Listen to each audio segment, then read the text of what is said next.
수소 원자를 보호의 입장에서 에너지 구조를 구하는 대신에 이제 본격적으로 정확히 원자나 분자 같은 경우에는 양자 현상이 두드러지고, 그러니까 입자보다는 파동의 특성이 두드러질 경우에는 슈레딩거 방정식을 풀어야 된다.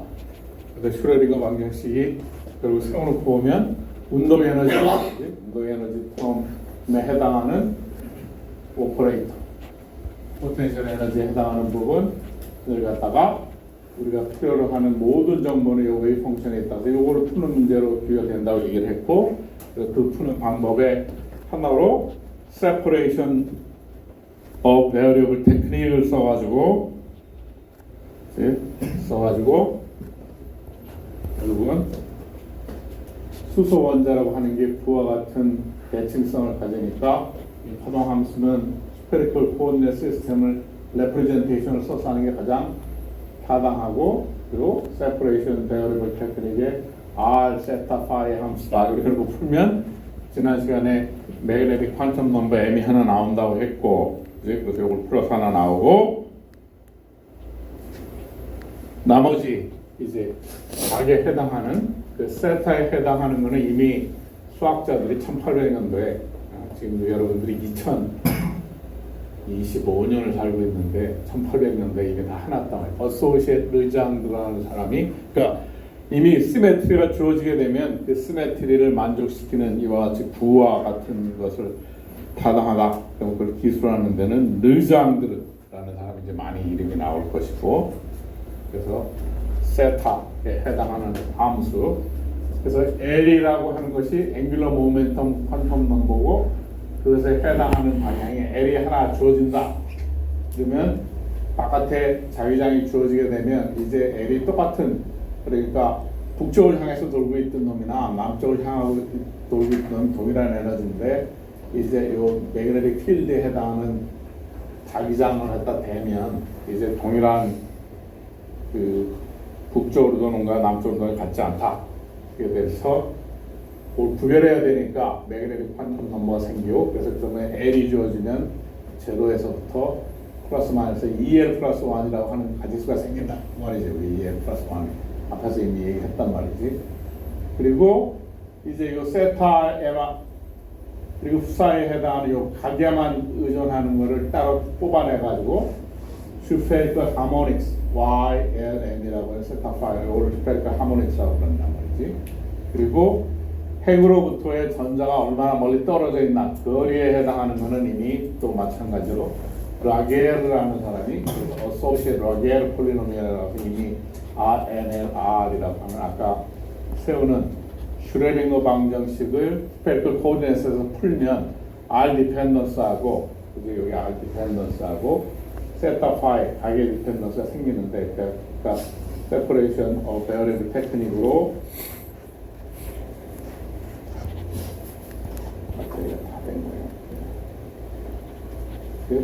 요 R 세타 파이를, 요 세타 파이는 묶어가지고 스페리컬 하모닉스로 묶고, 여기는 거리에만 디펜던트하고 요거를 어소시에이트 라게르 폴리노미얼이라고 부르고, 이거는 스페리컬 하모닉스라고 부른다. 그래서 요 해가 수소 원자에서 해는 이렇게 주어진다 이게.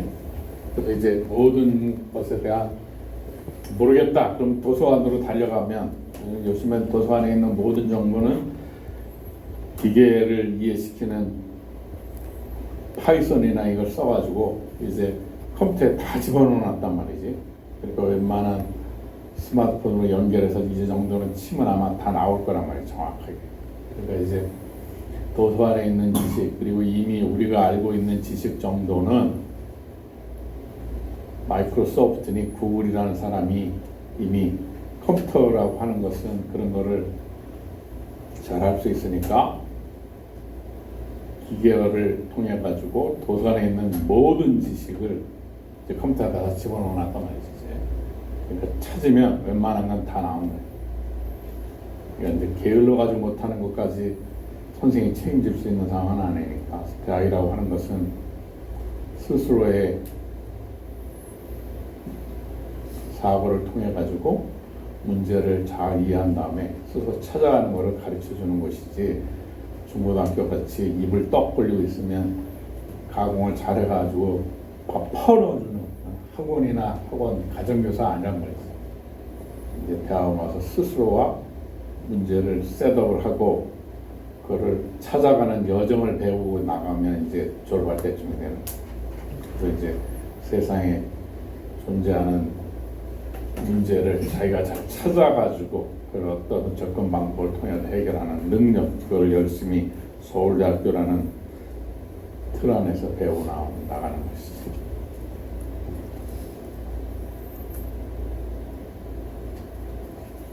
그래서 서울대학교의 화학과 정도는 미국에 있는 노스웨스턴이나 이런 대학보다는 좋은 걸로 평가가 나오니까 이제는 서울대학도 웬만한 대학 정도는 된다는 말이지. 그래서 이제 이걸 이해를 했으면은 이제 모르겠으면 라겔 폴리노미얼이라는 걸 상세하게 공부하면 되고 르장들 폴리노미얼이나 르장들 펑션이 어떻게 생겼는지를 또 찾아보면 1800년대 문헌이지만 이제 들여다보고 이해를 하면 된단 말이니까 실린더리컬 시메트리가 있느냐 스피리컬 시메트리가 있느냐에 따라 가지고 그걸 푸는 방법이 정해져 있다. 그래서 그걸 풀면은 결국은 앞에서 우리가 보호가 수소 원자에 대해 가지고 궤도는 특정한 스테이셔너리한 궤도로 돼 있고 그리고 입장에서 보면 피곤했는데 이제 그 루이드 브로에에서 스탠딩 웨이브라는 걸 이해하면 어느 정도 이제 풀게 되고 그래서 아까 그 라겔 폴리노미얼 풀면 똑같이 앞서 우리가 한 요 수소에 있어서의 에너지 표현식이 얻어진단 말이지 똑같이.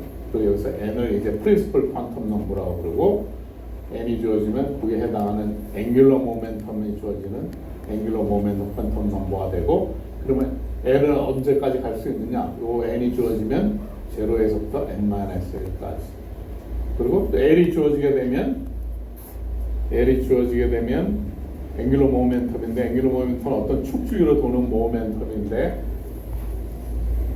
자기장이 주어지지 않을 때는 동일한 크기였지만 이제 자기장이 주어지면 그 자기장에 따라서 나란히 늘어서려고 하는 경향이 생기니까 그 정도가 이제 프로젝션 되는 정도가 달라질 테니까 L이 주어지게 되면 M은 0 플러스 마이너스 1 플러스 L까지 간다. 그래서 이거를 매그네틱 퀀텀 넘버라고 본다. 그래서 이제 이 시스템에 대한 거 이제 수만 주어지면 N, L, M만 주어지게 되면 이 사이 상태 함수에 대한 정보를 정확히 알게 되니까 이제 세상은 수로 이루어져 있다. 그건 뭐라고 하냐? 퀀텀 넘버라고 하는데 그리고 이미 한번 내가 강조한 대로 요 퀀텀 스테이트를 요 애톰의 오비탈이라고 부르고 오비탈이라고 하는 것은 싱글 일렉트론의 웨이브 펑션이라고 그랬지. 그리고 이 오비탈은 보호가 얘기하는 오빗하고는 다르지. 보호가 얘기하는 오빗은 하나의 정해져 있는 어떤 스테이셔너리 궤도라고 이제 핵이 있고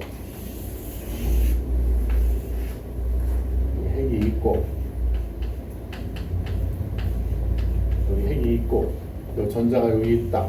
그럼 요 스테이셔너리 한 궤도 보호 궤도였지 이게 스테이셔너리 한 오빗이었지. 그런데 실제로 그렇지 않고 이게 웨이브가 돼가지고 스탠딩 웨이브가 돼야 되고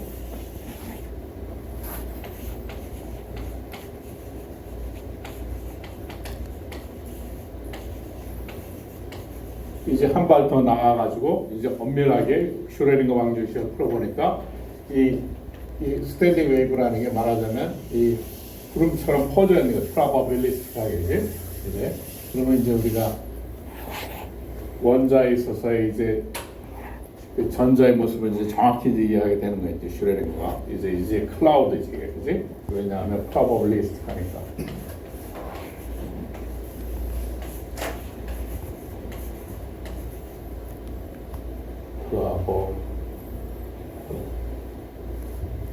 프라바빌리스틱. 이제 이렇게 된단 말이지. 그러니까 엄밀하게 하면 보호궤도에서 원S 일렉트론이 이렇게 된다고 보호는 주장했지만 그게 아니라 원S 일렉트론은 이 스탠딩 웨이브처럼 되지만 또 스탠딩 웨이브가 아니라 실제로는 확률적으로 거기에 가장 확률적으로 높게 퍼져 있는 거죠. 이제 그래서 이제 명확히 이제 나름대로 이제 이해가 되는 거야. 이렇게 이해를 해야 되고, 그래서 이제 우리가 알고 있는 슈레딩거가 왜 이제 의미가 있게 되는지 이제 알게 됩니다. 그래서 probability density function이다. 그래? 이렇게 나타내는 걸 probability density function이라고 부른다고.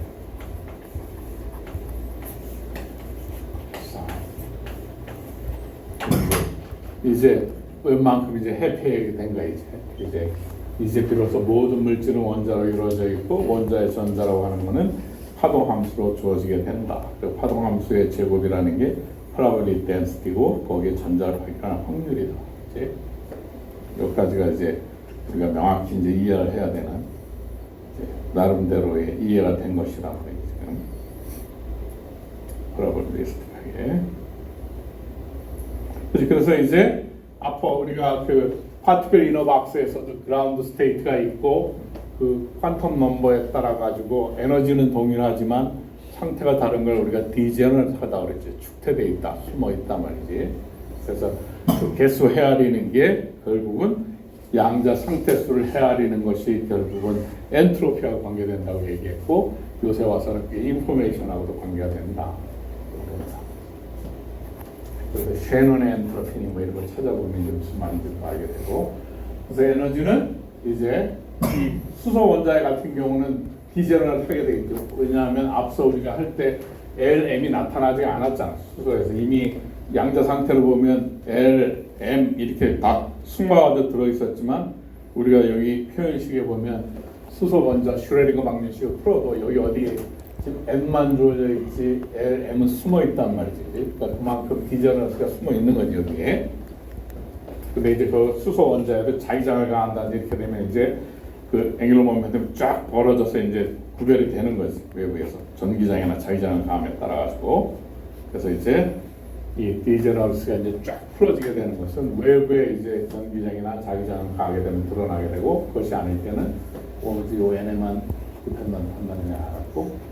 그래서 수소 원자에서 가장 낮은 에너지는 n equal 1, n equal 0고 이게 주어지게 되면 m도 한 가지밖에 안 되니까 이렇게 되고 이걸 이제 이 복잡하게 끌고 귀찮으니까 이제 또 약속을 해가지고 L이 제로일 때를 S 샵 이럴 때는 principal 뭐 E는 diffuse fundamental 뭐 이런 식으로 해가지고 0, 1, 2, 3, 4 앵귤러 모멘텀에 따라서 이제 알고는 S, P, D, F, G 오비탈이라고 이렇게 약속하는 거지 이제.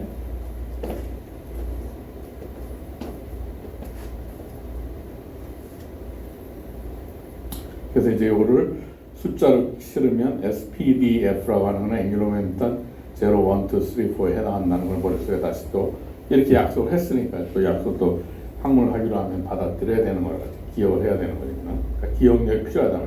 사고력도 필요하지만 공부를 하려고 그러면 공부의 핵심 본질은 반복이고 남이 미리 이렇게 하는 거를 따라가야 되니까 그 사람이 해놓은 약속을 따라가는 것이 데피니션을 기억을 해야 되는 것이. 그러니까 대학교 공부나 무슨 큰 업적을 이루려면 머리만 갖고는 안 된다.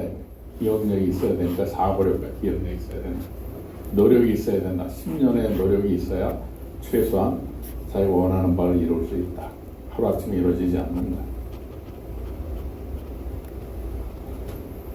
그래서 L이 2일 때는 L은 0, 1까지 된다고 했고 그러면 L이 0일 때는 플러스 마이너스 L까지 가니까 쭉 하면 이제 그 퀀텀 넘버에 주어져 있는 디제너럴스가 다 풀어서 이제 들여다볼 수 있게 되죠. 그래서 N이 2일 때 2S, 2P는 이제 오비탈이 3개가 있으니까 N에 따라서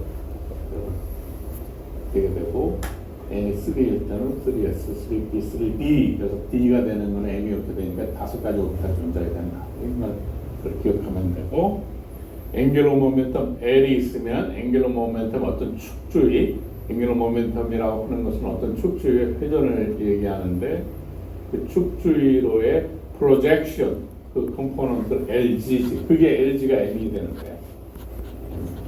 그래서 보통 앵귤러 모멘텀의 크기, 양자역학적 앵귤러 모멘텀의 크기는 여기 보는 바처럼 앵귤러 모멘텀 크기를 구하기 위해서는 L 스퀘어 오퍼레이터를 적용하게 되면 나오는 값이 L 플러스 1 H바 스퀘어가 되는 거죠. 그러니까 고전적으로는 L 스퀘어를 제곱하면 L 제곱이 나와야 되는데 엄밀하게 하게 되면 L 플러스 1이 된다. L이 커지면 당연히 L 플러스 1은 L이 가니까. 그리고 L은 어디까지 가네? N-1까지 간다.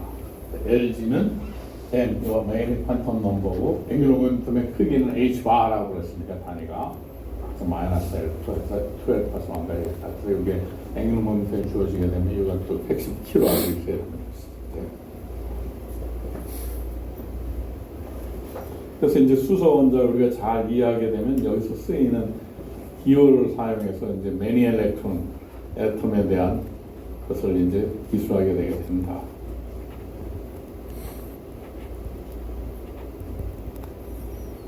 그래서 조금 전에 얘기한 거를 요약해 놓으면 N이 주어지면 L도 따라 주어지고 L이 주어지면 그 밑에 따라서 M이 주어지고 이걸 하이어라키 하다고 이제 주어지면 스페시파이 해가지고 그래서 지금 그러면 N이 1일 때 양자 상태는 몇 가지가 있느냐? 그럼 N이 1일 때는 한 가지밖에 없다. N이 2일 때는 4가지가 존재하고 N이 3일 때는 9가지 수가 이런 상태수가 존재한다. 그걸 디제너러스라고 부른다. 그래서 그거를 수소 원자의 경우에 이제 그 오비탈을 그대로 쭉 양자 상태를 퀀텀 넘버를 가지고 스페시파이나 해서 그려놓은 게 이렇게 되는 거죠. 그림이지. 그리고 다시 강조하지만 웨이브 펑션이라고 하는 것은 원 엘렉트론의 애톰에 있어서의 원 엘렉트론은 애톰의 오비탈, 분자에 있어서 원 엘렉트론의 오비탈을 몰리큘러 오비탈 이렇게 본다고 얘기했고, 오비탈의 정의는 웨이브 펑션이고 원 엘렉트론에 대한 웨이브 펑션이다. NLM으로 주어지고 스페리컬 시메트리를 있으니까 레프리젠테이션을 스페리컬 코어디네이트에서 하는 게 타당하니까 R 시타 5로 나타난다. 그래서 psi NLM R 시타 5 이렇게 주어진다. 그래서 슈레딩거는 요 웨이브 펑션을 가르쳐주면 요 웨이브 펑션이 모든 정보를 포함하고 있다. 이게 슈레딩거 입장이고, 하이젠버그는 이걸 이제 매트릭스로 나타내게 되면, 그래서 매트릭스는 베이스 셋을 잡으면 요 수로만 나타내야 되니까 요 NLM의 숫자만 가지고 이제 나중에 계산해내면 답을 얻는 게 그 하이젠버그 어프로치다.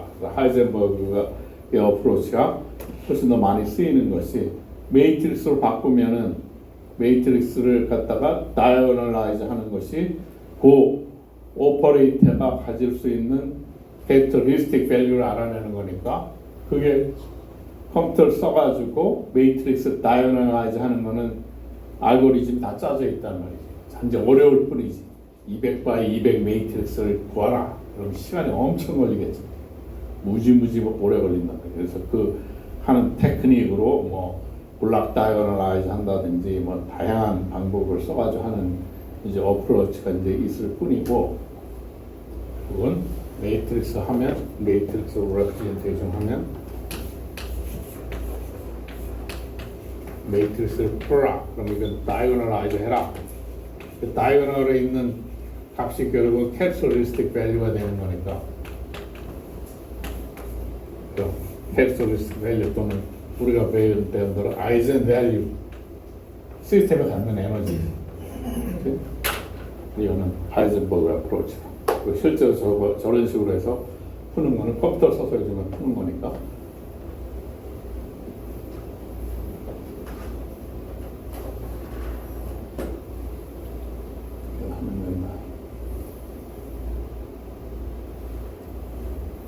그래서 이 스페리컬 코어디네이트 시스템에서 볼륨 엘리먼트, 그걸 DV라고 그러면 DV는 이렇게 나타나는 거지. R 제곱 사인 세타 D 세타 D5. 그러니까 스페리컬 코어디네이트에서 가장 작은 볼륨 엘리먼트를 구해라 그러면 이런 모양으로 쪼개지게 되는 거지.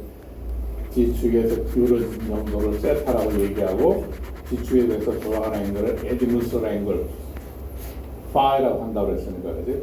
파이와 D 파이, 그 지축에서 기울어진 점은 D 세타, 원점에서부터 멀어지는 점이 DR이니까 그 DR 요만큼, DR만큼 D세타만큼, D5만큼 쪼그라든 거 이렇게 생긴 모양이 될 것이고 요 볼륨 엘리먼트가 결국은 요 길이는 여기서부터 요 길이는 이게 R 사인 세타니까 요 D5만큼 돌아가면 이 길이는 이 길이 곱하기 이 길이잖아. 그 레이디언 단위에서 그지? R 사인 세타 D5가 이 길이고 그 다음에 요거 하니까 이 면적 곱하기 이거 하니까 볼륨이 나오고 그게 요 볼륨 엘리먼트 스페리컬 코디네이트 볼륨 엘리먼트 R 제곱 사인 세타 dr d 세타 d5가 되는 거죠. 이제 카티션 코디네이트에서 dv는 dx, dy, dg가 되고 조그만 정육면체였잖아요. 엄밀하게는 정육면체가 되지. 여기서는 요 모양이지. 정육면체가 아니라 dv 모양 이렇게 생긴 것이지. 그래서 그리고 우리가 다루는 게 카티션 코디네이트나 스페리컬 코디네이트 많이 다루니까 그것에 대한 스페리컬 코디네이트의 레프리젠테이션, 카티션 코디네이트의 레프리젠테이션. 그래서 거기서 나타나게 되는 델이나 라플라시안이나 이런 것들 어떻게 표현되는가를 한번 공부해줄 필요는 있지. 델, 라플라시안 이런 거, 그레디언트, 그레디언트 이건 벡터지. 그래, 합해놓으면 된다. 그래서 이제 그 수소 원자에 대해 가지고 LH로 이렇게 스페리컬 하모닉스에 대해서 이거 다 풀어놨다는 얘기입니다. 엄밀하게 정확히 풀리니까.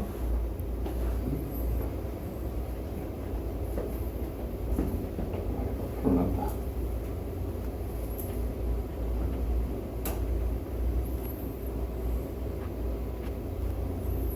한번 연구해놓으면 산수하는 데 도움이 된다. 그러니까 미적 분소 뜻이.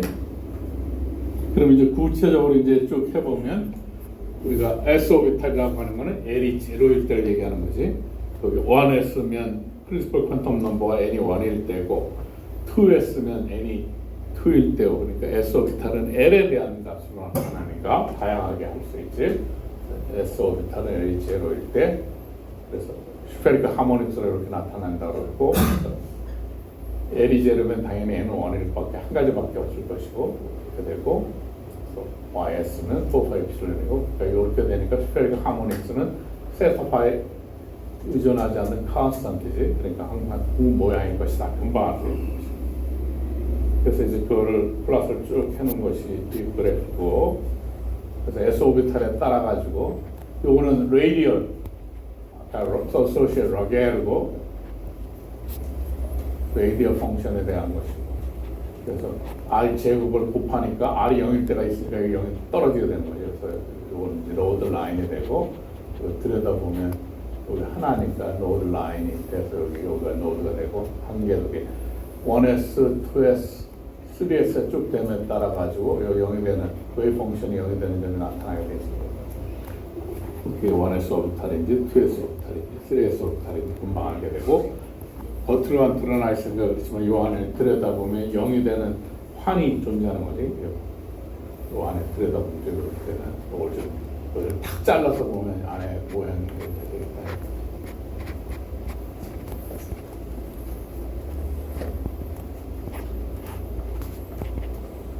그림으로 보여주는 것이. 그래서 이제 보면 S 오비탈이라고 하는 건 스페리컬 시메트리크다. 그래서 two side 1S radial part, angular part 써서 퍼펙트 했으면 이렇게 되는 것이지. 그래서 보면 그 웨이브 펑션의 폼이 보면 익스포넨셜 함수다. 머릿속에 기억하는 게 굉장히 중요하다는 거죠. 익스포넨셜 함수. 나중에 이제 상당히 중요하게 되는 것이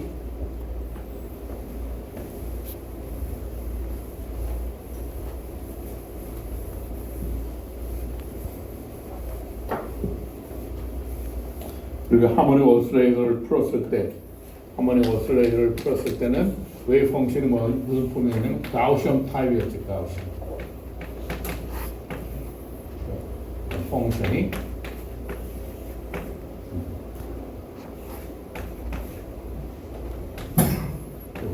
제곱으로 변하고 있었지. 이제 수소 원자는 지금 웨이브 펑션이 써있는데 시그마 그냥 리니어가 익스포넨셜 함수야. 그러면 이 가우시안 함수하고 익스포넨셜 함수의 차이가 이 가우시안 정규 분포해가지고 이렇게 해서 0이 되는 점이 급격히 떨어지지 금방. 얘는 어떻게 돼? 뭐 안에 엄청 길게 가도 0이 아니라는 거지. 실제적인 모습은 이 익스포넨셜 함수여가지고 이게 거의 굉장히 멀리까지 에이시프토틱하게 거의 0이 되는 점이 굉장히 길게 가는데 가우시안은 금방 0으로 떨어진단 말이지. 그래서 나중에 그 관점이 요 실제적인 그 익스포넨셜 타입을 나중에 이제 이거를 MIT 대학의 교수였던 슬레이터 타입. 이 익스포넨셜 텀을 그 사람이 이런 일을 많이 해가지고 슬레이트 타입 오비탈이라고 그런다. 하버드에 있다 MIT로 옮겨간. 하버드가 MIT는 보스턴에 있는데 버스로 5분 거리에 떨어져 있는. MIT는 테크놀로지컬 스쿨이고 하버드는 리버럴 스쿨이고. 그러면 그래서 이 익스포넨셜하게 떨어지니까 실제 모습은 그러니까 엄청나게 길잖아요, 테일이. 기억을 하고, 그리고 이제 이 시그마를 뭐로 나타내게 되느냐. 보어 레이디어스 단위를 갖다 보어 레이디어스 전자가 안정에 놓을 때 가장 가까운 0.520수로 나타내게 됩니다. 그래서 이 웨이브 펑션을 보면 이 익스포넨셜 디케이 하지만 요 어떻게 돼? 핵 있는 데서 발견될 확률이 있단 말이지. R이 0인 점에서 맥시멈이고 뉴클리어스 안에서 전자가 발견될 확률이 있는 거예요. 또 엄밀하게 보면 웨이브여가지고 그것도 머릿속에 기억을 해둬야 된다. 커뮤니케이션을 하고 있다. 핵하고 전자가. 핵의 크기는 fem토미터 15승미터로 엄청 작지만 전자는 핵 안에서 발견될 확률이 있다. 그래서 우리가 그걸 할 때는 그 아까 그 레이디얼 디스트리뷰션 펑션처럼 어디서 발견될 확률이니까 확률 밀도 함수 곱하기 미분소 dv를 곱하니까 거기에 r 제곱 아까 dr d 세타 들어가잖아. 그래서 여기 그걸 하게 되면 요 0이라는 점이 나타날 수밖에 없단 말이죠. 그러니까 푸사이 자체는 여기가 맥시멈이지만 나중에 r 제곱을 곱하게 되니까 probability distribution이 되니까 요 0이 되는 점들이 존재하게 된다 이 말이지. 그래서 2s 요 지금 화이트 된 데가 0이 되는 점들. 3s는 이것을 로드 라인이라고 한다.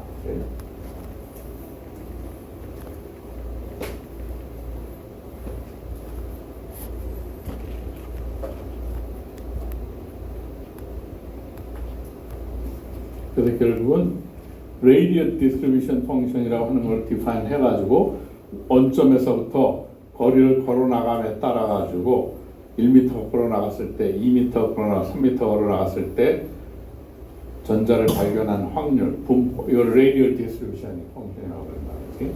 레이디얼하게 거리에 따라서 분포가 어떻게 되느냐, 그걸 radial distribution function이라고 하고.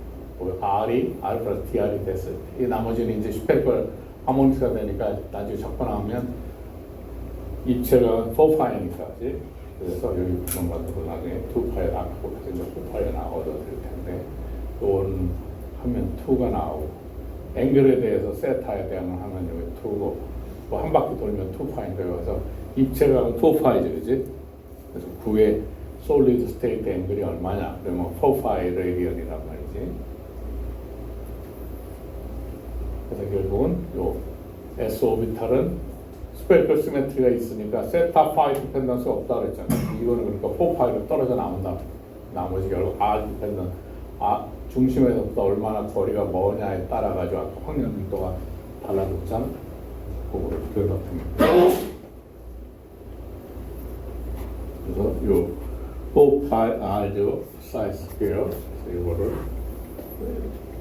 거기서부터 걸어나가는 걸 얼마나 멀리 떨어지는 디펜던트 하니까 레이디얼 디스트리뷰션 펑션이라고 하고 줄여서 RDF라고 하고, 4파이는 이미 세타 파이를 적분하면 입체가 4파이가 나오니까, 그리고 R은 디펜던스에서 요게 곱해지니까 아까 0이 되는 노드가 생기는 건 요 R 때문에 그런 거죠. 투 사이는 R이 여기 때 맥시멈이면서 왜 R이 곱해지니까 0이 되는 거지.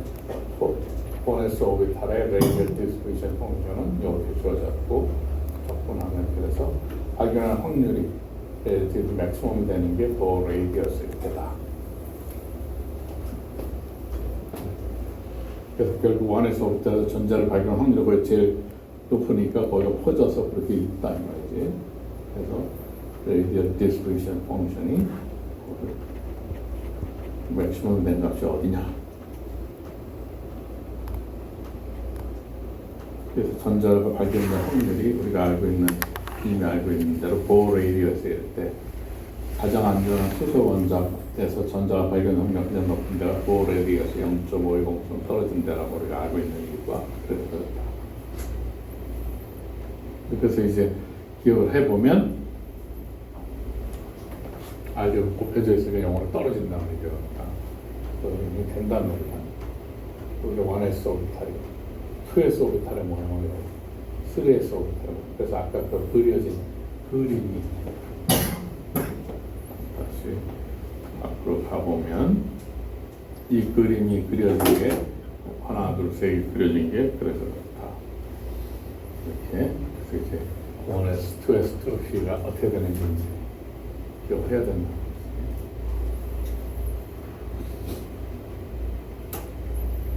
확률 밀도 함수는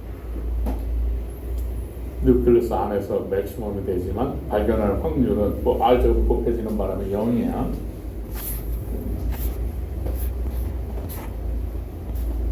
기어 들어가긴 하지만 발견될 확률은 거기가 존재할 찬스는 굉장히 작다는 얘기지. 발견될 확률 존재할 수는 있지만 발견될 확률이 확률적으로는 굉장히 작다. 그래서 이제 결국 레이디얼 모드가 원 했을 땐 하나도 없고 2 했을 때 한 개가 있고 그래서 n 했을 때 n-1 개만큼 있다. 그래서 그 레이디얼 모드 수가 증가함에 따라 가지고 에너지가 증가한다는 것도 금방 알게 된다. 그림을 들여다보면 자연히 전자가 그렇게 분포하고 발견될 확률이 그렇게 퍼져 있으니까 그렇게 하게 된다. 그러면 이제 S 오비탈의 모양은 이제 알게 됐고, 그러면 P 오비탈의 모양은 어떻게 되느냐? P 오비탈이라고 하는 거는 L이 1일 때를 얘기한다 그랬고, L이 1일 때 M은 마이너스 1, 0, 1이 가니까 세 가지가 가능하지. 그래서 일반적으로 또 이렇게 나타나게 되니까 M이 마이너스 1일 때 파이는 이렇게 주어지고 이렇게 되겠지. 그러니까 이게 복소니까 우리가 실제적으로 존재하는 걸 알고 있으니까 우리 이제 X, Y, Z 오비탈로 리니어 컴비네이션에도 마찬가지가 되니까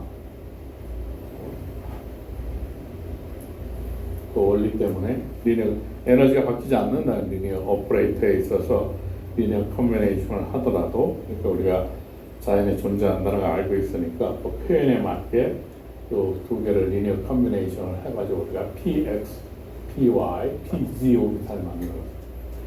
대표적인 선수가 PZ 오비탈이고 PZ 오비탈에 지금 해당하는 컴포넌트가 이렇게 되고 또 앵글 디펜던스는 코사인 세타 변함에 따라 이렇게 그려지는 거죠. 또 제곱을 하면 훨씬 더 쪼그라들 것이고 확률 분포 이렇게 주는 PZ 오비탈의 모양이 그게 된다는 걸 이제 여러분이 알고 있다.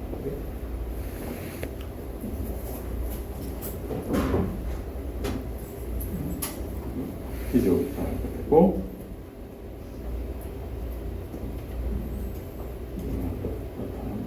또 하나 또 빠졌네. 흩어오는데 뭔가 이런 컴퓨터가 지금 파워포인트 파일을 뭐 하는 거야. 읽고 안 읽고 이게 봐라.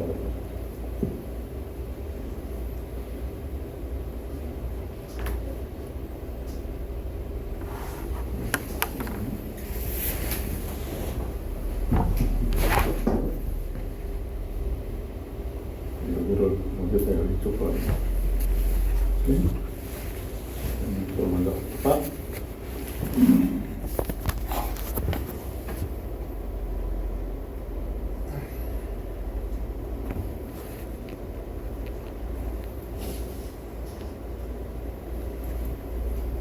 이제 그렇게 해가지고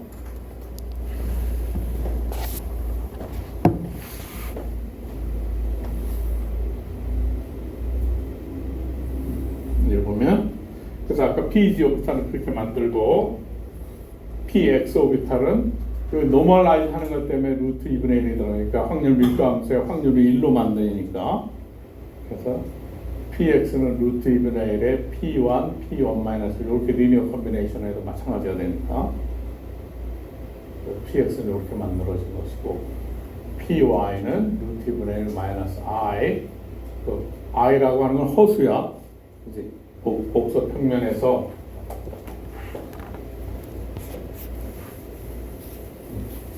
지난번에 선생님이랑 밥을 먹는데 학생이 아이가 먼저 몰라가지고 뭐라고 엉뚱한 소리를 하길래 들은 기억이 나지 하는 거예요. 우리 클래스에는 그래서 내가 없기를 바라지만 아이가 뭐예요?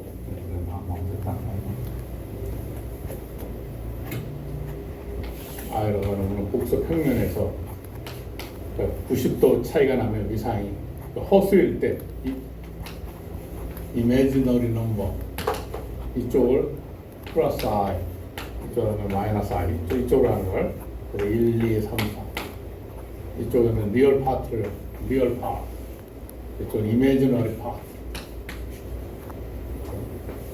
루트 마이너스 A 이걸 I를 디파인하는 거예요.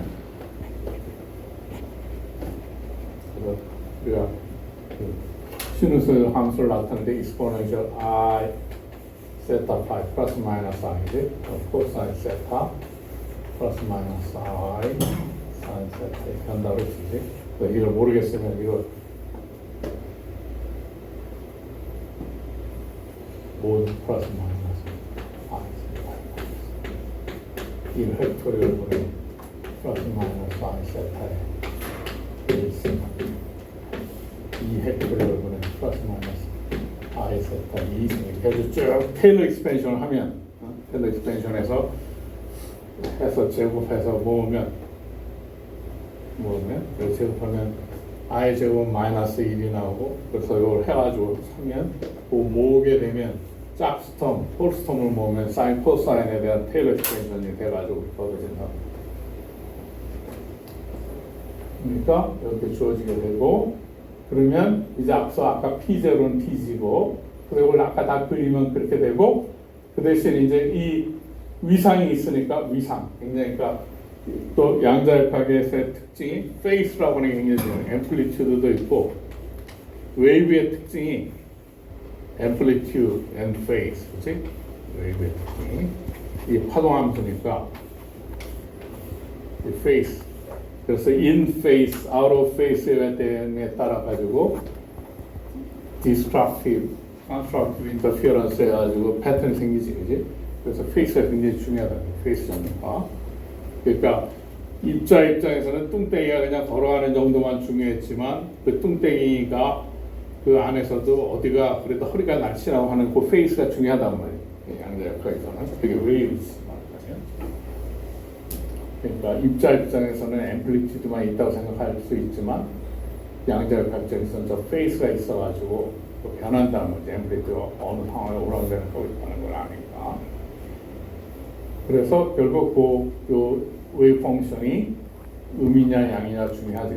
그래서 그걸 포지티브 페이스, 네거티브 페이스가 부른단 말이에요. 양의 값이냐 음의 값이냐.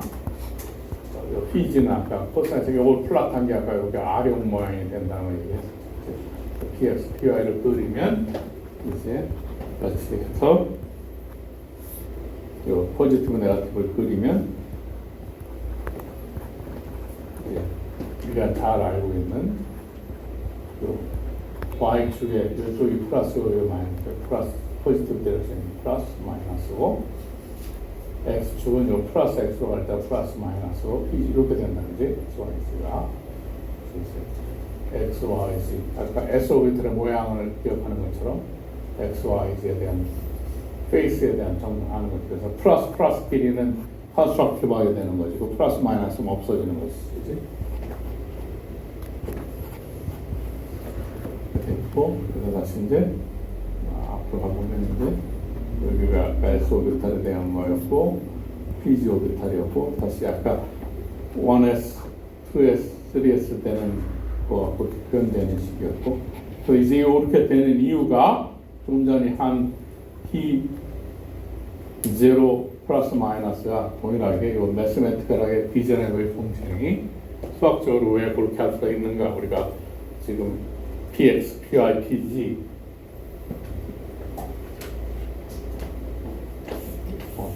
0 플러스 1 마이너스 1 된 거니까 그러니까 X, Y G로 나타냈잖아.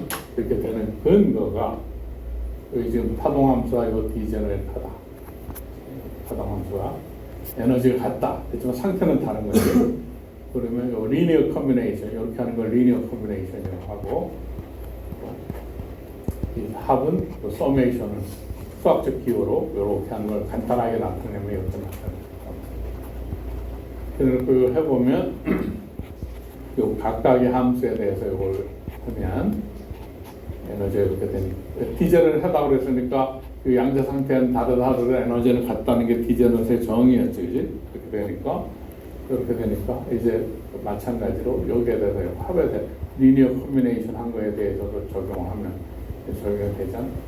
그 다음에 이게 리니어 오퍼레이터는 하밀토니언이 에너지에 대한 오퍼레이터, 리니어 오퍼레이터라고 얘기했죠. 리니어 오퍼레이터는 시간을 앞으로 뽑을 수가 있으니까 이렇게 되고 그리고 시옷집어는 이렇게 돼서 결국은 어떻게 되냐면 여기가 되는 이렇게 돼요. 그래서 결국 이 디제너레이트 펑션이 되면 그 리니어 콤비네이션에서 모습을 바꿀 수 있어가지고 이렇게 하나 된다는 근거야.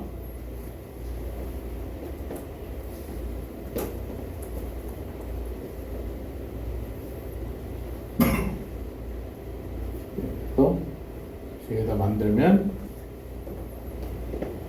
그냥 결합해서 다시 해보면 이렇게 표현되는 거를 이제 리니어 콤비네이션에 동일하니까 이제 우리가 잘 알고 있는 PX는 이렇게 만들어진 것이고 PG는 이렇게 됐고 PXY는 이렇게 되어 있다. 이게 이제 D 궤도함수도 나타낼 텐데 L이 2지. L이 2일 때 M은 마이너스 2에서 또 플러스 2까지 가니까 또 마찬가지로 D가 플러스 2, 플러스 1, 0, 마이너스 1, 마이너스 이렇게 되는 거는 DG 스퀘어가 D0가 되고 XG라고 한 거는 이 두 개를 합쳐서 이렇게 만들어 놓고 YG는 똑같이 마찬가지로 이런 식으로 만드는 것이고 DX가 되고 DX가 그래서 여러분들이 많이 보는 DG 스퀘어, DXG, YG, XY, DX 스퀘어 마이너스 Y 스퀘어 이렇게 만들어져. 또 다 찾아보면 스마트폰에 두드리면 다 나온 거예요. 그렇게 만든 거다. 했고 그래서 이제 X, Y, Z 이제 모양새로 그래서 빨간색은 플러스 쪽을 나타내고 블루는 마이너스다. 페이스가 있기 때문에 PX, PY, PG 오비탈이니까 이 오비탈이라고 하는 것은 아까도 얘기한 대로 공간에서의 싱글 엘렉트론의 분포를 나타낸다 그랬죠. 그래서 그 페이스 정보와 동일하게 가지고 나중에 화학결합이 어떻게 일어나는가 핵과 핵 사이의 전자들 간의 상호작용을 나타내는 것이니까 공간에 전자가 어떻게 퍼져 있나를 알게 되고 이걸 가지고 화학결합을 설명할 수 있게 됩니다.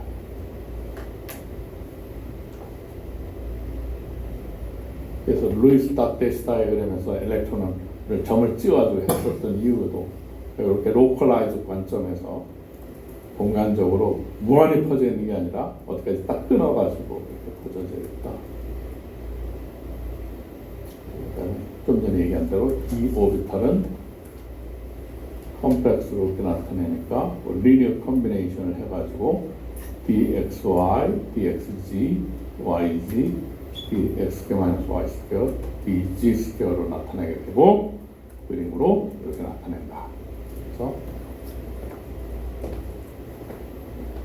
들여다보면 XY, XY는 대각선상에 지금 확률 밀도와 대각선상의 높이만 있게 되는 것이고 DG 스퀘어는 축상의 밀도가 여기가 플러스 이거는 마이너스 제로가 여기 점자게 되고, 그다음에 x 스퀘어 마이너스 y 스퀘어는 x축 위에, 그다음에 y축 위에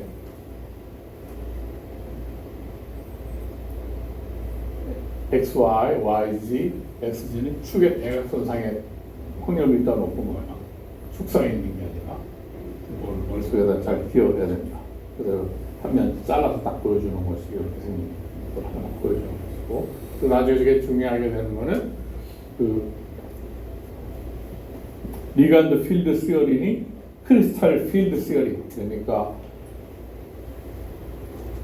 B 오비탈이라고 하는 거는 전자 10개까지 들어갈 수 있는 트랜지션 메탈에 있어가지고, 트랜지션 메탈이 주변에 인터액션 하는 걸 우리가 리간드라고 부르는데, 트랜지션 메탈과 리간드의 상호작용을 할 때 앞서 우리가 밸런스 쉘 엘렉트론 페어 리펄션 시어리와 동일하게 전자 구름끼리는 밀치게 되니까 가장 간단하게 생각하는 게, 이러한 트랜지션 메탈이 크리스탈을 이루어가지고 그 트랜지션 원소가 놓일 때 그 d 오비탈에 어떻게 놓이게 되니까 그 d 오비탈과 상호작용을 가장 적도록 리간드가 상호작용을 하게 되니까 이 쉐입을 잘 기억해둬야 나중에 크리스탈 필드가 만들어졌을 때 어떻게 형성이 되는가.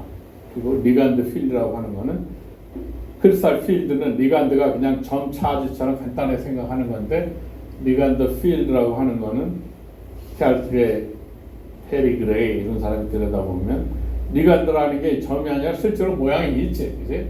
그러니까 그 리간드의 분자 모양이 어떻게 되느냐에 따라 가지고 분자에 있어서의 전자 분포가 있잖아, 실제적으로. 그래서 그것까지 고려를 해야 또 엄밀하게 드러난다. 그게 이제 크리스탈 필드 시어리하고 리간드 필드 시어리가 된다. 그건 이제 트랜지션 메탈 우리가 다룰 때 더 엄밀하게 얘기를 할 텐데, 내용인즉슨 그렇기 때문에 이 전자의 공간 분포를 잘 기억해 둬야 된다. 여기까지 질문. 이제 S 오비탈, P 오비탈, D 오비탈이 어떻게 얻어졌고, 오비탈이라고 하는 것은 엘렉트론 디스트리뷰션, 싱글 엘렉트론 디스트리뷰션 웨이브 펑션이다. 그 얘기죠, 이제. 그래서 그거를 실제로 S 오비탈, P 오비탈, D 오비탈을 이제 그려서 여러분한테 보여준 것이고, 그거 한 거 아니에요, 지금. 오늘의 핵심은 S 오비탈, P 오비탈, D 오비탈, 그것의 전자의 공간 분포의 모양을 어떻게 얻었나, 그걸 하니라고 이제 시간을 줄창 보낸 거예요. 그래서 결국은 오비탈이라고 하는 것이 중요한 게, 원자를 이제 오비탈로 대체할 수가 있지. 오비탈이라고 하는 것이 어떤 원자에 있어서의 전자의 분포니까. 그래서 원자 상호작용을 한다는 것은 우리가 루이스 나테시 다이어그램에서 마찬가지로 이제 더 엄밀하게, 루이스는 그냥 전자를 공간에 퍼져 있는 점으로 도트로, 그래서 원자의 근처에 붙어 있는 도트로 나타냈다면, 이제 슈레딩거 웨이브 펑션을 풀어가지고 봤더니 전자의 분포의 모양새가 S, P, D 이런 앵귤러 모멘텀의 모양 쉐입을 가지고 분포되어 있다. 그렇게 전자가 분포되어 있으니까 다른 원자들에 속하는 전자도 그러한 분포를 가진다 그러면 SS까지 인터랙션 할 때는 어떻게 돼야 되고, PP 타입 인터랙션은 어떻게 되고, DD 인터랙션은 어떻게 되고, 이제 그렇게 얘기를 할 수가 있겠지. 그 얘기를 오늘 지금 시간을 소비해가지고 들여다본 것이다. 그리고 웨이브 펑션은 웨이브니까 앰플리튜드, 크기만이 있는 것이 아니라 페이스 정도도 있다. 그러니까 위로 변하고 있느냐 아래로 변하고 있느냐. 그래서 결국은 페이스 정보라고 하는 것은 웨이브에 있어서 인터피어런스, 디스트럭티브, 컨스트럭티브 인터피어런스에 의해 가지고 그 웨이브를 합칠 때 0이 되느냐 안 되느냐, 슈퍼포지션하고도 있기 때문에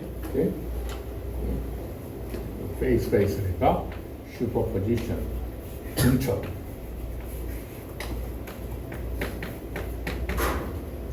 입자가 다르게 되는 독특하게 나타나는 양자역학적 특성 중에 하나가 저 슈퍼포지션, 웨이브 캐릭터가 강하니까. 질문 없으면 잘 이해했다고 생각하고 지나간다.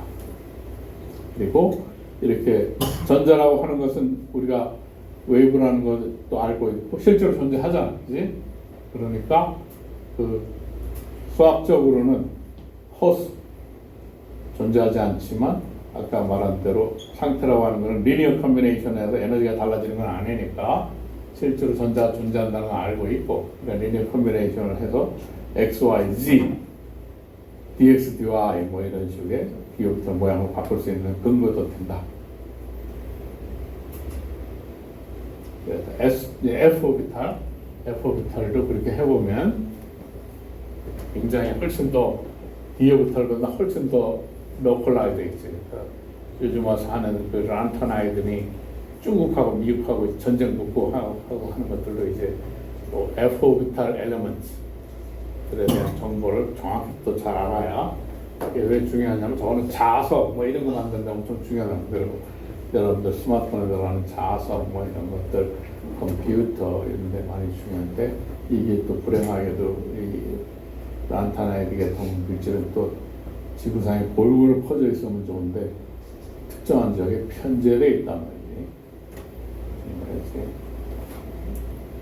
그래서 그거 있어야 뭘 한다는 것도 아니까. 근데 새로 열려있는 땅이 F 오비탈 엘리먼트를 많이 다뤄가지고 하면 되는 거지. 여기도 아무도 이제 많이 안 한 땅이니까 여기 와서 이제 자기가 깃발 뽑고 이거는 이제 내 원소다 연구를 시작하면 그 한 10년 좀 하면 이제 엄청 또 그 분야의 전문가가 되는 거예요. 네, 그러면 이제 전체적으로 이제 쫙 해놓고 보면은 radial dissolution function이라고 하는 수소 원자라고 하는 것은 핵이 있고 구형 대칭성이 있으니까 원점에서부터 거리가 얼마나 떨어져 있느냐, 레이디얼 디스턴스에만 의존하겠죠. 왜냐하면 지금 구형 대칭이 있으니까 세타파이는 의존하지 않잖아. 그러니까 얼마나 떨어져 있느냐, 뭐 레이디얼 디스턴스 펑션이 굉장히 중요하게 되고, 그래서 n 프린시플 퀀텀 넘버하고 레이디얼 퀀텀 넘버에 의존하니까 원점으로부터 얼마나 평균 떨어져 있는 거리, 그거를 웨이브 펑션을 평균하면 저 바를 긋는 건 평균이라는 뜻이고, 그래서 하면 당연히 n이 커질수록 공이 커질 테니까 n의 제곱에 비례하고 L 디펜던스가 들어가게 되면 이러한 형태를 따른다.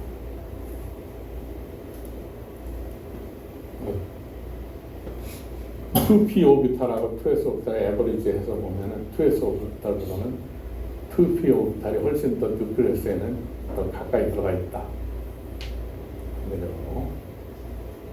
그러니까 플러스 마이너스 인터액션에 의해 가지고, 그러니까 엄밀하게 우리가 해보면 전자가 놓이는 거 하게 되면 1s, 2s, 3s, 3p 이때 되면 당연히 1s, 2s, 3s 하게 되면 공의 크기가 1s, 2s, 3s 나가면 따라 공이 점점 커지잖아, 그지? 그러니까 전자가 2s에 있을 전자 에너지가 1s 전자 에너지보다는 높으니까 제일 안쪽부터 먼저 채우고 이렇게 될 거 아니니? 근데 2s하고 2p를 들여다보면 이제 n의 디펜던스가 굉장히 있다는 건 아는데, 수소는 아까 n 디펜던스밖에 없었잖아. 근데 거기에 이제 상호작용이 들어가야 되면 L도 고려해야 되고 하게 되면 2p가 2s보다는 더 안쪽에 있게 된다 이 말이죠. 그러니까 그거는 케이스 바이 케이스니까 엄밀하게는 웨이브 펑션을 들여다보고 하면 되는 거예요. 엄밀하게. 그러니까 이렇게 핸드 웨이브가 쉽게 제너럴라이저 하기보다는 영향성은 어떻지만 실제적으로는 달라질 수 있으니까 자기가 측정하는 에너지의 정확도 내에서 어느 정도를 원하느냐에 따라서는 엄밀하게 웨이브 펑션을 들여다보고 해야 된다 그 말을 하는 것이고, 그래서 일반적으로 레이디얼 노드 그리고 뭐 여기 되는 건 레이디얼 로드가 빈감에 따라 에너지가 올라가야 된다. 일반적으로 n이 커짐에 따라서 사이즈는 커지게 되는 건 당연한 것이고, 앵귤러 로드는 뭐 레이디얼 로드는 n-n 엔게이션자가 각각, 앵귤러 모드는 n-1이 있다는 걸 알았자는 게 n이 1일 때 1s는 없었고 2s는 한 개 있고 이런 식으로 레이디얼 로드는 일반적으로 이렇게 되니까 토탈 로드 수는 있고 실제로 S 오비탈일 때 R이 0일 때 코사인이 0이 아니었어요. 지금 맥시멈이었지. 그렇지만 아까 확률 밀도 함수를 구하라 그러면 그 주위에 분포를 할 때 그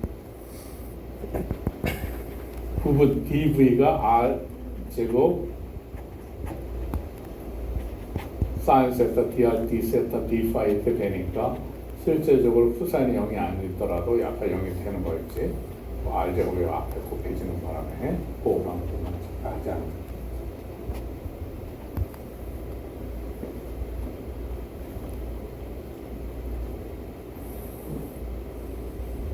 그래서 그림으로 그린 거는 이해가 되는 그림으로 만약에 조금 전에 한 말들을 다 기억하기 귀찮으면 또 사람에 따라서는 사진 찍는 메모리가 발달되는 사람이 있으니까 한번 탁 보여주면 사진 찍듯이 메모리가 팍 바뀌어가지고 사진 찍어놓고 있듯이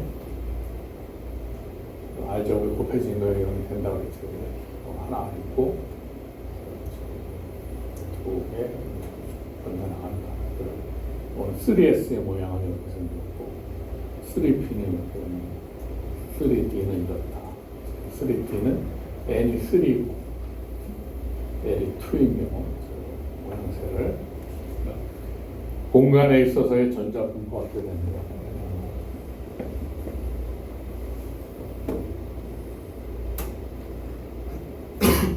다 합쳐서 이제 나타나게 되면 전자가 지금 어디에서 발견될 확률이 많은가, 확률 밀도 함수가 원점에서부터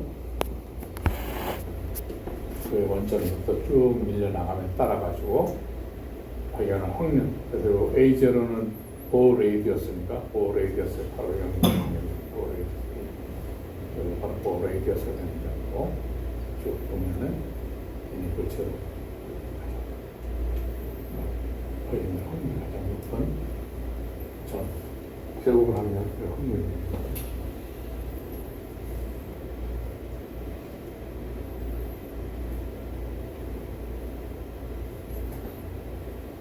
레이디얼 디스크리션 펑션이 그렇게 된다.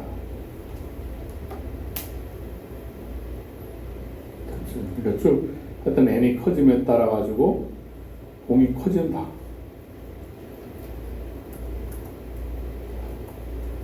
그다음에 이제 전자 그동안에는 이제 전자가 차지가 있고 플러스 마이너스 차지가 있는데 우리가 전자는 마이너스 차지가 있는다고 했지. 그리고 차지의 퀀텀이다. 그것만 알고 있었는데 뭐가 다른 여러 가지를 또 정확히 측정하다 보니까 이제 알아야 되는 것들이 요 스핀 전자 자체가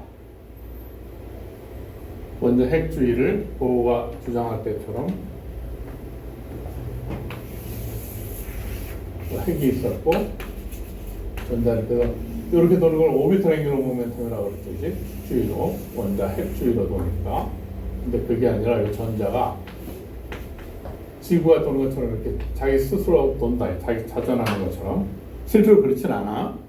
근데 그렇게 에너지 생각을 그렇게 하면 타당하다. 그러니까 전자가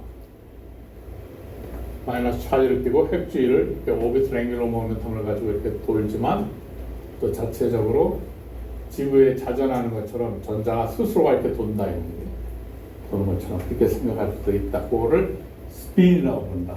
그래서 그러면 전자가 시계 방향으로 돌 수도 있고 반시계 방향으로 돌 수도 있지. 그러면 그게 두 가지가 동일한 에너지가 되겠지, 그지? 그래서 그거를 이제 들여다보게 될 것이고, 그걸 우리가 전자 스핀을 갖는다. 스핀 앵귤러 모멘텀이라고 부르고,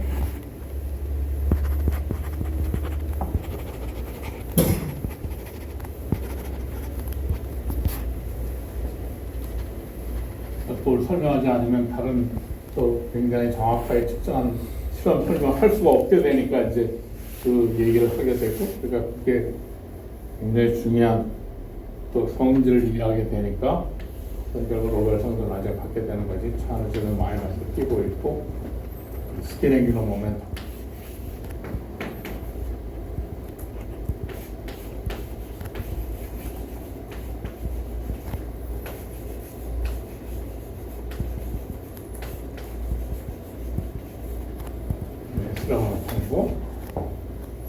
S의 크기를 재봤더니 1이 아니라 2분의 1이 있더라.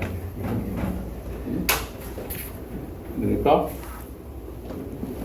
전자가 차지를 띄고 있으니까 실제로 자전하는 건 아니지만 자전하는 것처럼 생각을 하면 전하를 띄고 있는 놈이 뱅글뱅글 돌면 뭐가 생겨? 전류가 흐르면 전류가 흐르는 주위에 자기장이 생기지. 그러니까 차지를 띄고 있으니까 빙글빙글 돌면 그 주위에 자기장이 발생한단 말이지. 그래서 여기서도 말하자면 스핀 앵귤러 모멘텀이 있게 되면 그 스핀 매그네틱 모멘텀이 생긴다. 그래서 이게 플러스 마이너스 2분의 1이니까 플러스 2분의 1부터 마이너스 2분의 1 두 가지가 존재가 된다. 그걸 이제 발견하게 되는 걸 이제 얘기를 할 텐데, 해주고 이 빔을 만들어 가지고 실험을 했단 말이지. 이거를 해주고 해보면 이제 결론은 전자가 스핀 앵귤러 모멘텀 2분의 1을 갖는다. 2분의 1을 가지니까 마이너스에서도 플러스 S까지 가니까 가능한 게 2분의 1이니까 2분의 1 마이너스 요거밖에 가능하지 않지.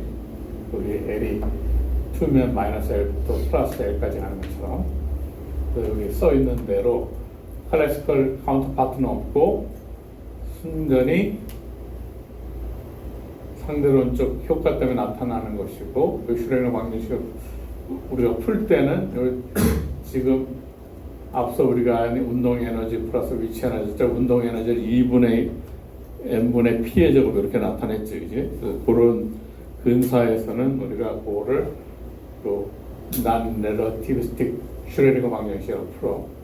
일반적으로는 또 렐러티비스틱한 슈레딩거 방정식은 다른 폼인데 전자와 같이 그렇게 굉장히 빨리 도는 것도 아니고 그러니까 여기에서는 그러니까 보통 렐러티비스틱 이펙트는 뭐하고 비교를 하느냐 하면 빛의 속도 컨스탄트 C가 있지. 어떤 속도가 있지. 이것의 제곱. 우리가 이미 그 슈레딩거 방정식의 키네틱 에너지를 할 때, 테일러 익스텐션을 할 때 이 값이 그렇게 큰 값이 아니기 때문에 그냥 우리가 전개했을 때 보면 그냥 키네틱 에너지를 2분의 1 mv죠. 이렇게만 썼지, 그지? 여기까지만 고려한 거야. 근데 실제적으로 굉장히 액큐레이트 결과가 가면 이것의 크기가 무시할 수 없을 정도로 속도가 굉장히 커지면 이 값이 무시할 수 없게 되지. 그렇게 되면 슈레딩거 방정식을 우리가 했을 때 키네틱 이 텀만 오퍼레이터를 들어서 했는데 그렇게 하면 틀려진다 이거지. 그걸 렐러티비스틱 슈레딩거 이퀘이션이라고 하는데 그건 우리가 또 수업시간은 다루지 않을 것이고 그것은 이유는 우리가 다루고 있는 전자의 속도가 이거 3분의 V의 제곱해서 이것이 굉장히 큰 양이 아니어가지고 무시할 정도가 돼가지고 그 텀을 고려하지 않았기 때문에 우리가 요거까지만 고려했기 때문에 그런 거다.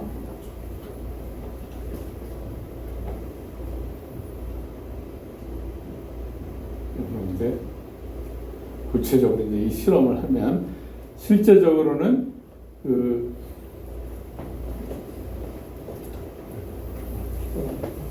것 같긴 한데 전 서론이라도 중요한 것입니다.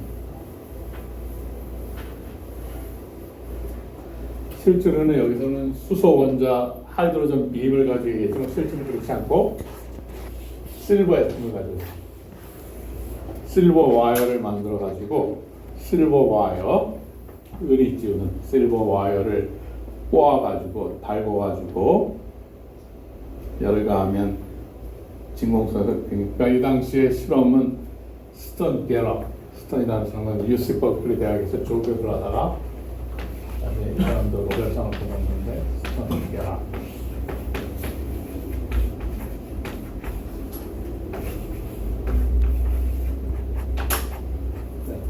위스콘신이나 그런 대학에서는 아마 일반 분리 시간에 저 실험 장치를 해가지고 실험을 시키는데 중요한 실험이어가지고 그러니까 이 지금 스턴 게러 익스페리먼트라고 하는 이런 실험 셋업 비슷한 걸로 노벨상이 6개가 나왔어 사실은. 그러니까 뉴클리어 모먼트 재는 거, 지금 이거 하는 거, 그다음에 그 나중에 노만 램스의 애토믹 클락, 그러니까 다양하게 굉장히 중요하게 그것도 해야 되는데, 그러니까 실버 와이어를 달고 가지고 여기 똑같은 것처럼 자석에를 갖다 대고 여기에 실버 와이어를 달고 가지고 그 당시만 해도 진공 펌프가 있어야 되는데, 진공 펌프도 사실은 만들기가 쉽지 않은데, 이 진공 펌프가 그 당시에 나름대로 적어도 실버 와이어를 달구면은 여기서 뭔가 증발하면 실버 와이어가 달궈지면 실버 애톰이 발생하겠지. 전기가 있으니까 실버 애톰을 만들기 위한 거야. 근데 실버 애톰을 만들면 실버 애톰에 언페어드 일렉트론이 있다는 걸 알아. 그러니까 엘렉트론 이 컨피규레이션에 의해 가지고 전자가 페어되지 않은 전자가 한 개가 있다라는 걸 알고 있었다는 실버 와이어에. 그리고 실버 와이어를 달구면은 증기화가 돼가지고 실버 애톰이 빔이 돼서 애토믹 빔이 돼서 날아갈 텐데, 그러려면 주변에 공기 중에는 질소와 산소가 엄청 많잖아. 그러니까 충돌하면 안 되지. 그러니까 결국은 진공 펌프가 있어가지고 그러한 산소나 질소를 제거할 진공 펌프가 있어야 돼. 그 당시만 해도 1910몇 년도니까 펌프가 아직 상당히 좋은 성능의 펌프가 있을 상황이 아니었단 말이야. 그 당시만 해도. 그리고 스턴이라고 하는 사람이 조교수인데, 유스 버클리의 조교수인데 돈도 없고 연구비도 없고, 그러니까 캠페인, 과학연구 캠페인, 모금운동, 지금으로 하면 클라우드 펀딩처럼 펀드를 모아가지고 펌프를 만들어가지고 실험을 했다. 가열해가지고 여기 만들어지면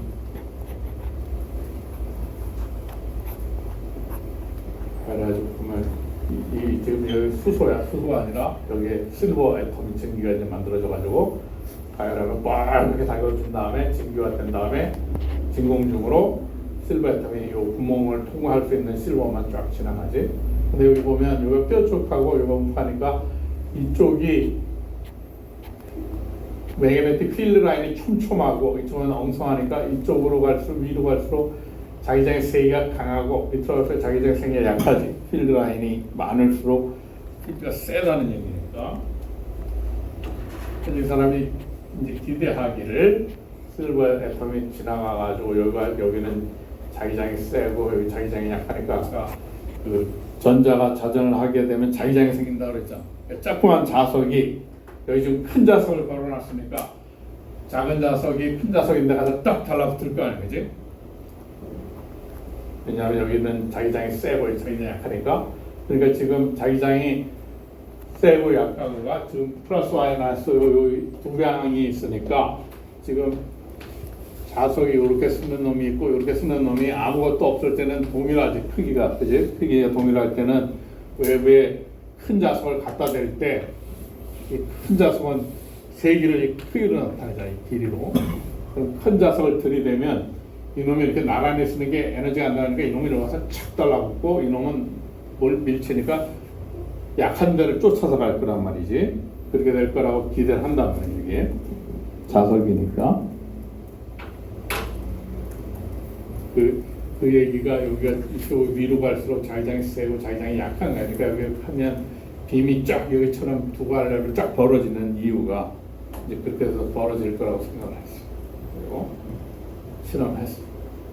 하고 진공 뽑은 다음에 가열하고 뻥한 여기 가서 그러면 여기 모양새를 이제 들여다보려고 들여다보는데 아무것도 안 나타나. 아무것도. 그렇게 지금 이거는 실험 결과가 제대로 돼서 이런 갈라졌지, 두 가지로 이게 다 보이는데, 이 사람 와서 실험을 실버로 갖다 가열해가지고 뜯어내가지고 보니까 아무것도 안 보여요. 그냥 손도 안 보여요. 아무것도 안 보여요. 그래서 이제 대학원생으로 그 사람 조교수 대학원생이 실험 잘못했나 보다. 다시 뜯어가지고 자기가 와서 다시 결합하고 다시 또 실험하고 또 안 돼요. 계속 안 됐어. 그 다음에 이제 그러고 나서 이제 한참 만에 이제 다시 대학원생이 다시 뜯어가지고 다시 실험을 했어. 실험을 해가지고 됐나 이제 여전히 안 됐어. 아무것도 안 됐단 말이야. 근데 그날은 선생이 그 당시만 해도 요즘엔 폼 잡는다는 사람이 없었다니까 담배 피는 사람 중에 시가를 피면서 이렇게 폼 잡는 사람들이 많았다. 그래서 담배를 뻐금뻐금 퍼오면서 옆에 와가지고 야 너 잘 됐나 시간 보자. 아무것도 안 나타나고 있는데 앞에 담배를 뻐금뻐금 피면서 들여다보니까 쭉 이제 이게 모양새가 나타나는 그 이유가 왜 그랬냐 하니 C가 내에 C가 시원찮은 C가 안에 설프가 많이 들어있어요. 설프가. 그러면 Ag2S 이렇게 되면 설프하고 실버가 만나면은 시커먼 색이 생겨지. 그래서 띠가 쫙 나타나기 시작하는 거니까. 그래서 이제 결국은 이렇게 된다는 걸 알았지. 그래서 그거를 제안해 놓기는 다른 사람이 엘렉트론이 스핀을 가져서 플러스 마이너스 2분의 1이 돼야 되고 그래야 여러 가지 현상이 설명된다고 하니까 이 사람들이 실험 셋업을 해가지고 그렇게 되면 지금 말한 대로 이렇게 두 갈래가 쫙 들어줘야 되겠다고 생각하고 했는데 몇몇 실험에는 안 나타났었는데 어느 날인가는 담배를 뻐금뻐금 씨를 피면서 하다 보니까 요게 증척이 돼 있었는데 사실은 이미 갈라져서 증척이 돼서 있었지. 그동안에는 안 보였을 뿐이지. 근데 담배를 뻐금뻐금 피면서 요 설프를 제공하고 나니까 훨씬 뚜렷하게 손이 쫙 두 개가 달라진 거야. 그래서 이제 엘렉트론이 스핀을 가지고 있다. 그러고 나서 이제 이 실험이 이제 엄청나게 된 것이고 여기는 이제 그 이해를 쉽게 하기 위해서 하이드로전도 엘렉트론이 한 개밖에 없지, 그지? 그러니까 언페어드 엘렉트론이 하나가 있고 자기 자체를 자기장을 띄게 되고 자전한다 그러면 그러니까 조금만 자석이지 말아주면 수소 원자가 자석이니까 또 말한 대로 보는 바대로 이제 그림에 보이는 대로 수소 원자로 빔을 만들어 애토믹 빔을 만드는 거를 수소 원자로 만들어진 빔을 통화시키면 여기는 필드가 촘촘하니까 저기 자기장이 세고 여기 자기장이 약하니까 여기 보이는 바대로 전기장하고 자기장의 에너지는 어떻게 상호작용을 하느냐 하면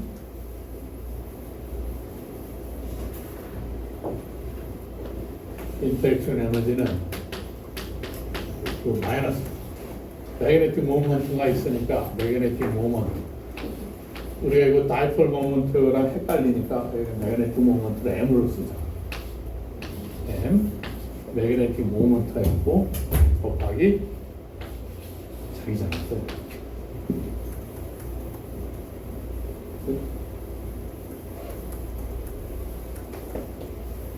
인터랙션 에너지가 그러니까 두 개가 벡터 양이니까 벡터 패러럴하게 될수록 안정하게 되고 엔티 패러럴 할수록 에너지가 높게 되는 거지. 그러니까 두 개 아까 방향이 위쪽이냐 아래쪽이냐에 따라 가지고 방향이 갈라지게 되지. 그러니까 자기장이 센 놈일수록 그놈하고 패러럴하게 될수록 안정하게 되니까 그렇게 되는 놈은 위로 갈 거고 안 돼 있는 놈은 반대로 가는 게 안정하게 될 테니까 그래서 두 개가 보이는 바대로 쫙 달라지게 되는 거예요. 스핀이 이렇게 도느냐 이렇게 도느냐에 따라서 자기장의 방향이 달라지게 되니까 그게 딱 갈라진다. 그래서 이제 전자가 스핀이 2분의 1인 엔티티다라는 걸 그렇게 증명하게 된 것이죠. 이거가 이해가 안 되는 사람. 그래서 이러한 애토믹 빔을 만들어 가지고 그게 다양하게 되니까 이제 그 원자 핵들이 핵 자체 안에 뉴클리어 모먼트라는 게 있어요. 핵 스핀이라는 게 있어가지고 핵에도 프로톤하고 뉴트론의 개수가 달라지게 됨에 따라 가지고 그 뉴클리어 스핀이라는 핵이 있으면 뉴클리어 스핀이 있게 되고 그럼 뉴클리어 스핀이라는 게 있어가지고 여기는 전자의 경우는 S로 나타내. 또 뉴클리어 스핀은 I라고 나타내. 그래서 뉴클리어 모먼트가 있게 되면 이것도 자소의 역할을 하니까 그래서 어떤 핵은 뉴클리어 모먼트 얼마 이걸 잴 수가 있겠지. 그래서 다양한 이제 그 원자들의 뉴클리어 모먼트를 잴 수 있게 되지. 그걸로 I.I. 랍이라는 사람이 콜롬비아 대학에 있던 사람이 노벨상을 받았어. 그리고 또 나중에 뒤에 이 애톰을 갖고 애토믹 빔을 해가지고 쏘게 되면 애토믹 빔의 그 프리퀀시 지금 애톰이 몇 번 진동하느냐를 우리가 1초로 정하지, 그지? 그래서 시스템 클락이 지금 몇 번 진동하는 걸 정확히 1초, 그게 굉장히 액큐리트하니까 애톰 클락 볼로 하버드 대학에 있는 로만 램스라는 사람이 또 노벨상을 받았어. 그리고 요 관련해 가지고 아이아이 라비가 이제 뉴클리어 모먼트도 재고 이런 되니까 또 콜롬비아에 하버드 대학에 있는 슈빙거하고 콜롬비아 대학에 있는 사람들하고 해가지고 그 엘렉트로 다이나믹스 관련된 또 연구해가지고 그러니까 이 장치를 통해서 뉴클리어스에 굉장히 그 어떤 아이덴티티한 그 양을 굉장히 정확히 드려야 되는데 그걸 한 공로도로 받고 그러니까 이게 상당히 그러니까 요 몰리큘러 빔 그러니까 나중에 그러니까 애톰을 만들어서 애톰 빔이었고 몰리큘을 만들어서 몰리큘러 빔이고 그래서 몰리큘러 빔을 해가지고 하면 또 하버드 대학의 더들리 허슈바라는 사람이 또 노벨상을 또 받아가고 그러니까 굉장히 이 장치가 이런 장치가 굉장히 다양한 굉장히 펀더먼트라는 연구를 하는 데 굉장히 중요한 장치였다. 다음 시간에 이어서 그러니까 굉장히 주의 깊게 열심히 잘 들여다보고 이해를 해야 될 필요가 있다.